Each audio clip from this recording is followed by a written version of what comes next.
सभापती महोदय, माझी मागणी आहे की सोलापूर ते तुळजापूर हा रेल्वे मार्ग पूर्ण करण्यासाठी साधारणतः 2000 कोटी रुपयाची आवश्यकता आहे। त्याच्यातला केंद्र सरकारचा 1000 कोटी रुपयाचा हिस्सा त्या ठिकाणी केंद्र सरकारनं उचलणं गरजेचं आहे आणि त्याच्यासाठीची तरतूद या अर्थसंकल्पामध्ये रेल्वे मंत्री महोदयांनी करावी। आणि सभापती महोदय झालं संपवतो मी, एक फक्त काफी श्रीकांत शिंदे जी। सभापति एक मिनट दे दीजिए। सभापती महोदय, आपका समय जाएगा। आपण रेल्वे मंत्री महोदयांनी हाय स्पीड कॉरिडॉर त्या ठिकाणी जाहीर केला आहे, त्यासाठी फार मोठी अडचण त्या ठिकाणी निर्माण होती आहे। सभापती महोदय, 1-2 मिनिटं पण बोललेलो नाही, मला माझ्या मतदारसंघाचे विषय तर मांडू द्या। धन्यवाद सभापती महोदय, रेल्वेच्या अर्थसंकल्पीय मागण्यावर चर्चा करण्यासाठी आपण मला संधी दिली। आज ह्या चर्चेत भाग घेत असताना सभापती महोदय, धाराशिव लोकसभा मतदारसंघातील आई तुळजाभवानीच्या पदस्पर्शानं पावन झालेलं तुळजापूर जे हे तीर्थक्षेत्र आहे ते रेल्वेनं जोडण्याच्या संदर्भात या देशाचे पंतप्रधान नरेंद्र मोदींनी 2014ला लोकसभेच्या निवडणुकीच्या पूर्वी त्या ठिकाणी घोषणा केली होती।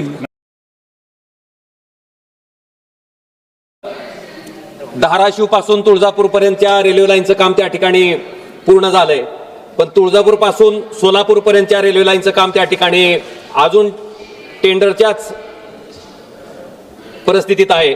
सभापती महोदय, माझी मागणी आहे की सोलापूर ते तुळजापूर हा रेल्वे मार्ग पूर्ण करण्यासाठी साधारणतः 2000 कोटी रुपयाची आवश्यकता आहे।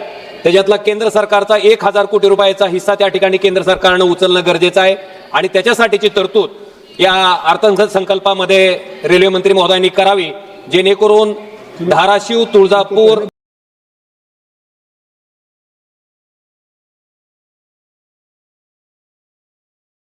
ही माझी त्या ठिकाणी आग्रही मागणी आहे।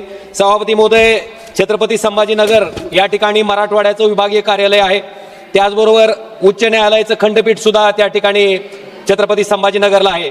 अजिंठा वेरूळ लेण्या त्या ठिकाणी आहेत, त्याचबरोबर डॉक्टर भारतरत्न बाबासाहेब आंबेडकर विद्यापीठ सुद्धा त्या ठिकाणी आहे। त्यामुळे अनेक विद्यार्थी आणि मराठवाड्यातील बहुतांश लोकांना त्या ठिकाणी संभाजीनगरला जावं लागतंय। त्याच्या संदर्भात सर्वे रेल्वेनं त्या ठिकाणी करण्यासाठी बजेटची तरतूद केलेली आहे।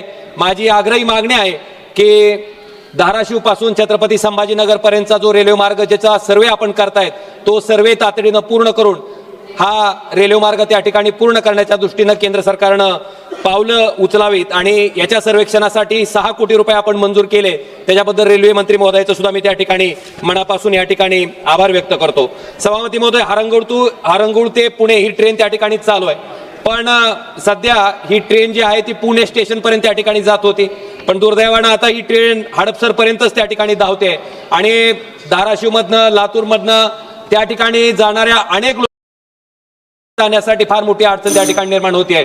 सभापती महोदय, 1-2 मिनिटं पण बोललेलो नाही, मला माझ्या मतदारसंघाचे विषय तर मांडू द्या। सभापती महोदय, ही जी ट्रेन आहे ती हारंगुळ पासून पुणे स्टेशन पर्यंत धावण्याच्या बाबतीत सुद्धा त्या ठिकाणी निर्णय घ्यावा, जेणेकरून जे प्रवाशांना आणि विद्यार्थ्यांना फार मोठी अडचण त्या ठिकाणी निर्माण होते ती अडचण त्या ठिकाणी दूर केली जाईल। सभापती महोदय, माझ्या धाराशिव लोकसभा मतदारसंघामध्ये ज्या ट्रेन धावतायत त्याच्यामध्ये कळंब रोड स्टेशन हे इंग्रजांच्या म्हणजे ब्रिटिशांच्या काळापासून नॅरोगेज होती तेव्हापासूनचं हे स्टेशन आहे।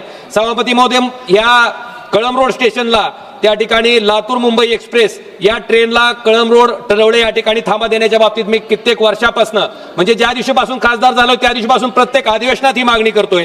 त्याचबरोबर डोके हे धाराशिव तालुक्यातली सर्वात मोठं गाव आहे आणि राष्ट्रीय महामार्गावर आहे, इथं सागर कारखाना देखील आहे, तर या ठिकाणी कुठलीही एक्सप्रेस थांबत नाही। नांदेड पनवेल जी ही गाडी आहे याला डोकी स्टेशन या ठिकाणी थांबा मिळावा ह्याच्यासाठी सुद्धा मी मागणी त्या ठिकाणी आग्रही करतोय, ती मागणी त्या ठिकाणी रेल्वे मंत्री महोदयांनी पूर्ण करावी। सभापती महोदय, एक शेवटचा विषय आहे की लातूर धाराशिव बार्शी या भागातून अनेक प्रवासी त्या ठिकाणी पुण्याला प्रवास करतायत आणि त्याच्यामुळं माझी आपल्याला विनंती आहे की मराठवाड्यातनं सुद्धा अनेक विद्यार्थी प्रवास करतायत। लातूर ते पुणे ही इंटरसिटी ट्रेन त्या ठिकाणी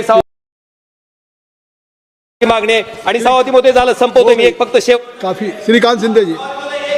सभापति एक मिनट दे दीजिए। सभापती महोदय, आपका समय जाएगा। आपण रेल्वे मंत्री महोदय, एक आहे मुंबई पुणे आणि दुसरा आहे त्या ठिकाणी पुणे सिकंदराबाद, तर हा पुणे सिकंदराबाद जो कॉरिडॉर आहे तो त्या ठिकाणी धाराशिव मार्गे लातूर मार्गे त्या ठिकाणी करावा ही माझी आग्रही मागणी। आज संसदेत ओमराजेंनी धाराशिव सोलापूर ते तुळजापूर रेल्वे मार्गाचा प्रश्न उठवला. यावेळी बोलत असताना अध्यक्षांनी खासदार ओमराजेंना खाली बसायला सांगितलं. तेव्हा जवळ असलेले अरविंद सावंत यांनी अध्यक्षांना 1 मिनिट ओमराजेंना बोलू द्यास असं सांगितलं होतं. तेव्हा अध्यक्षांनी ऐकलं नाही. तेवढ्यात अध्यक्षांनी ओमराजेंचा माईक बंद केला आणि श्रीकांत शिंदे यांना बोलायला सांगितलं. यावेळी माईक बंद असून सुद्धा ओमराजेंनी बोलणं बंद केलं नसल्यामुळे श्रीकांत शिंदेंनी अध्यक्षांना ओमराजेंना 1 मिनिट बोलू द्या अशी विनंती केली. तेव्हा अध्यक्ष म्हणाले की श्रीकांत शिंदे, तुमच्या वेळेमधून मी हा वेळ कापून घेईल. यावेळी शिंदेंनी थेट ठाकरेंच्या खासदाराला सपोर्ट केल्याचं पाहायला मिळालं. यावर आजूबाजू बसलेले ठाकरेंच्या सगळ्याच खासदारांच्या चेहऱ्यावर हसू उमटल्याचं पाहायला मिळालं. आता यावर तुम्हाला काय वाटतं? तुमचं मत कमेंट बॉक्समध्ये लिहायला अजिबात विसरू नका. व्हिडिओ आवडला असेल तर जास्तीत जास्त शेअर करा. आणि आतापर्यंत मराठी जनता, आपण आपल्या या चॅनलला सबस्क्राईब जर केलेलं नसेल तर चॅनलला सबस्क्राईब करा.